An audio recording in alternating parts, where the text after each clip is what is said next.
उद्गल शिथिल पड़ जाएगा। नहीं, ऐसा नहीं होता है। धर्म के त्याग में मनुष्य की शक्ति बढ़ जाती है, अनंत शक्ति आ जाती है। शरीर ऐसा चमकने लगता है जैसे किरणों से रोशनी निकल रही हो। बंधुओं, धर्म की महिमा बहुत गहराई से होती है, तुमने उसको समझ नहीं पाया। देखो, सुना है, पढ़ा है, लेकिन एक स्वयं भगवान के समक्ष खड़े होकर या उनके पास बैठकर उनको देखकर अपने को सींचो, अपने को स्नान करो, अपने शरीर को पवित्र बनाओ। यदि तुमने अपने शरीर को पवित्र बना लिया तो भावना अच्छी बन जाती है। जहां भावना होती है वहां गंदापन नहीं होता है।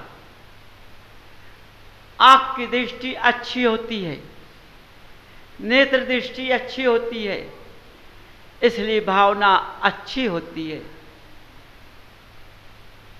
समझो, उस भावना में मनुष्य आगे उठ जाता है।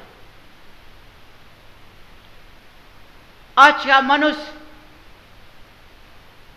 भावना करता है, दृष्टि बदल देता है, उस भावना को से चल करके कुतर्क में पड़ जाता है। समझो, जब कुतर्क में पड़ जाता है तो उसके अंदर का ज्ञान खिन्न हो जाता है, उसके अंदर ज्ञान नहीं रहता है। लेकिन धर्म के ऊपर चलने वाले की भावनाएं इतनी पवित्र होती हैं जो गलत रास्ते पर नहीं जाती हैं।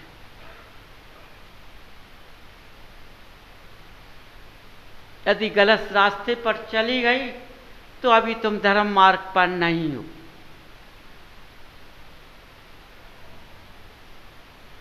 तुमने धर्म की रेखा को नहीं देखा, तुमने धर्म के रूप को पहचान नहीं पाया।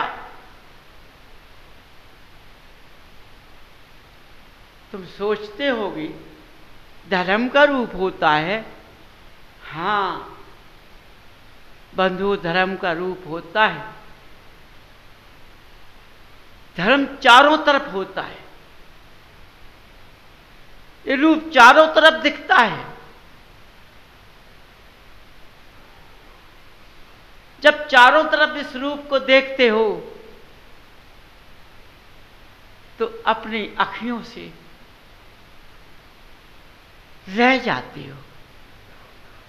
इस चारों तरफ रूप दिखाई दे रहा, रूप एक होता है लेकिन चारों रूप दिखाई दे रहा है, चारों दिशाओं से। बंधु, ये किसकी महिमा है? ये धर्म की महिमा है, ये धर्म का कण है। जहां धर्म होता है वहां सारे देवता क्षण में लौट जाते हैं।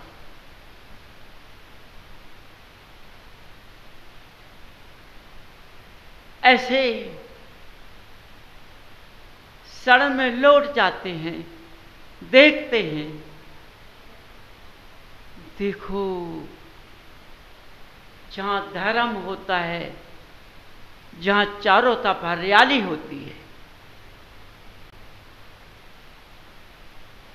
सुगंध आती है, जहां धर्म नहीं होता है, अधर्म का वास होता है, वहां बंजर होता है।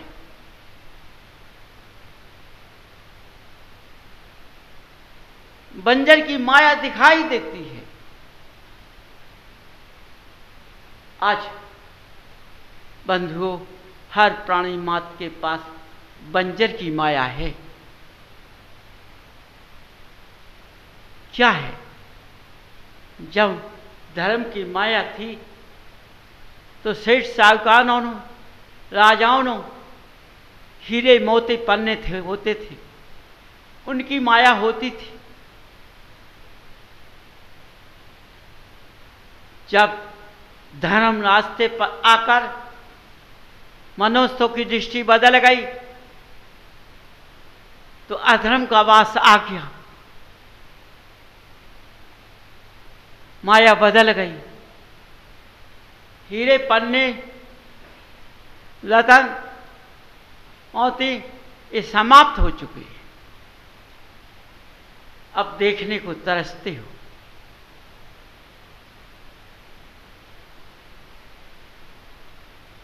कागजों के चक्कर में पड़ गए हो।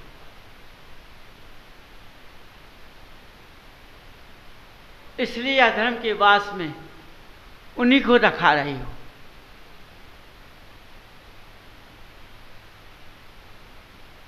ये कब गल जाएंगे इनका कोई पता नहीं।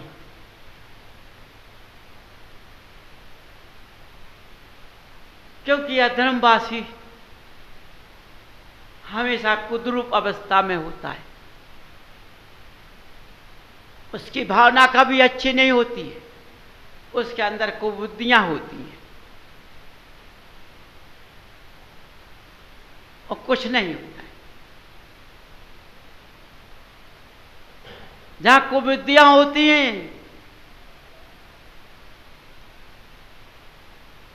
वहां मिथ्यात्व का मार्ग होता है, असंयम का मार्ग होता है। भगवान का जो तुमने अभिषेक देखा है उसमें मन नहीं लगता है। जब सौदर इंद्र ने भगवान का अभिषेक किया, कितने इंद्रों ने, कितने देवों ने सारी भगवान का अभिषेक देखा, ना मालूम कितनों का उद्धार हुआ होगा। आज किसी की भावना नहीं बदलती है।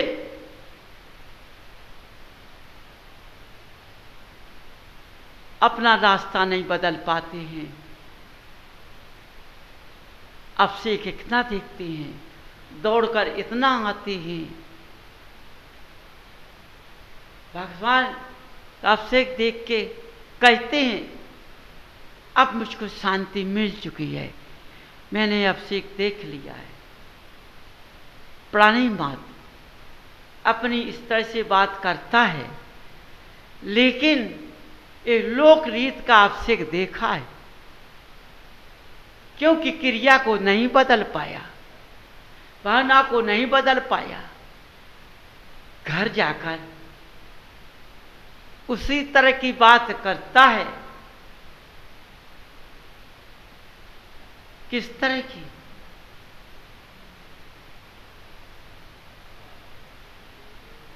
समझो जैसे किसी को पहचानता ना हो, अपने घर के सदस्य को पहचानता ना हो, वैसी वाणी निकाल देता है। अब बताओ, भगवान का अभिषेक किया, पूजन किया, सब कुछ किया, वो घर जाकर कैसे नीत बदल गई, ये वाणी कैसी हो गई है। समझो जैसे पहचान ना हो, रिश्ते ना हो। देखो, एक लोक रीत के हिसाब से सारे रिश्ते खत्म हो जाते हैं। एक लोक रीत के हिसाब से सारी माया खत्म हो जाती है। एक लोक रीत के हिसाब से सारे धर्म के कण समाप्त हो जाते हैं। लोक रीत में धर्म नहीं होता है। आज क्या है, तुम प्रतिदिन लोक रीत की रिवाज करते हो, उसी रास्ते पर चल रहे हो, इसलिए तुम्हारी भावना नहीं बदलती है, तुम्हारी क्रिया नहीं बदलती है, तुम्हारा पुद्गल शिथिल रहता है, कमजोर रहता है। समझिए, देखो, शरीर को सर्दी लगती है, इंद्रिय को सर्दी लगती है, लेकिन आत्मा को सर्दी नहीं लगती है। आत्मा को गर्मी नहीं लगती है, पुद्गल को गर्मी लगती है, इंद्रिय को गर्मी लगती है। इंद्रिय से पुद्गल का नाता जुड़ा हुआ है। समझिए, इसलिए सारी क्रियाएं होती हैं। आज मनुष्य इंद्रिय के वशीभूत में लगा हुआ है। इंद्रिय के वशीभूत के कारण अब गुण प्राप्त हो चुके हैं। जो वो कर रहा है उसको अच्छा समझता है, चाहे वह गलत करता हो तो अच्छा समझता है। यदि उसके मन की बात को ना कहा तो क्रोध आ जाता है, अहंकार आ जाता है, क्योंकि वो अधर्म के रंग में डूबा हुआ है। देखो, जैसे जल है, स्वच्छ दिखाई देता है, उसमें जौन सा रंग डाल दोगे वैसे ही कलर हो जाता है। ये पुद्गल जब आया था तब स्वच्छ आया था, अब इसमें कलर डाल दिए गए हैं, उसी कलर का बन गया है। अब ये स्वच्छ जल नहीं रहा।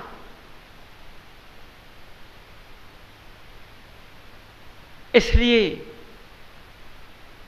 इसके अंदर खोटे आ चुकी हैं।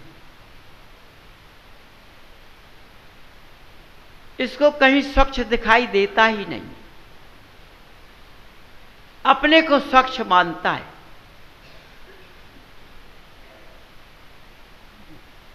समझो, हर प्राणी मात्र अपने अपने मार्ग में चलता है, अपने मार्ग को अच्छा समझता है, जबकि वह प्राणी मात्र सारे मार्ग भूल गया हो, लेकिन तब अपनी अपना मार्ग समझता है, वह दूसरे को नहीं समझता है। इसलिए बंधुओं, भगवान का अभिषेक किसने किया, कैसा किया, वह जीव कितना महान था, आज हम उसकी कल्पना करके अभिषेक करते हैं, लेकिन हमारे पुद्गल में तो रंग घोरा हुआ है।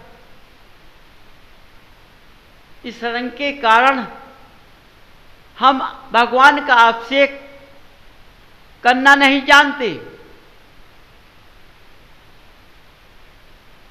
करते जरूर हैं, क्योंकि हमारे अंदर वो पवित्रता नहीं है,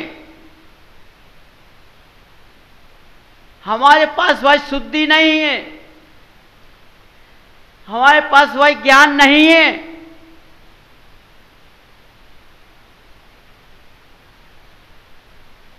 कि हम जिसके कारण ये हमारा पुद्गल रंगों में ना डूब जाए, लेकिन जब ना होने का कारण ये पुद्गल रंगों में डूब गया।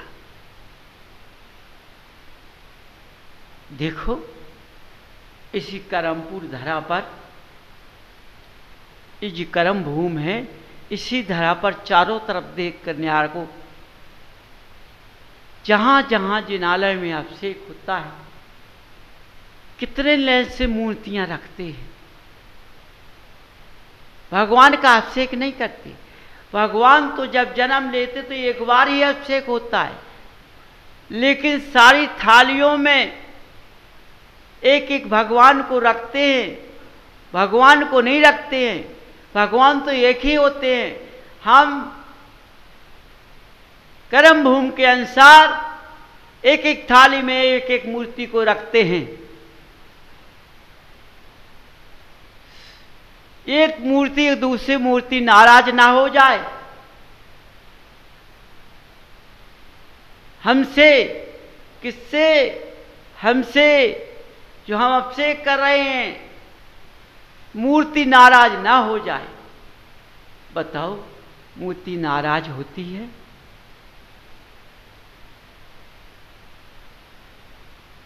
उस मूर्ति को देखकर तुम मूर्ति का अभिषेक करते हो, सारी मिथ्यात्व की माया को फैला रहे। ज्ञानी भी खड़ा रहता है। इस धरा पर क्या होने लगा है?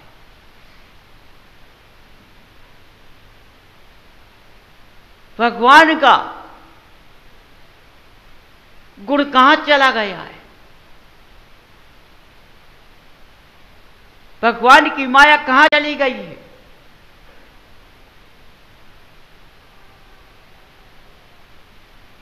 हर प्राणी मात्र यदि उससे कहा जाए कि क्यों भाई इतनी मूर्तियां क्यों रखी जाती हैं, भगवान तो एक बार जन्म लेते हैं तब अभिषेक होता है, तो उससे जवाब सुनो ना, वो क्या देता है? वो कहता है भगवान है कहां? अपन मानते हैं, अब तो ये मूर्तियां हैं, अब बता एक मूर्ति का अभिषेक करेंगे, सारी मूर्ति रखी रहेंगे, इसलिए सबको रख के ढार दो।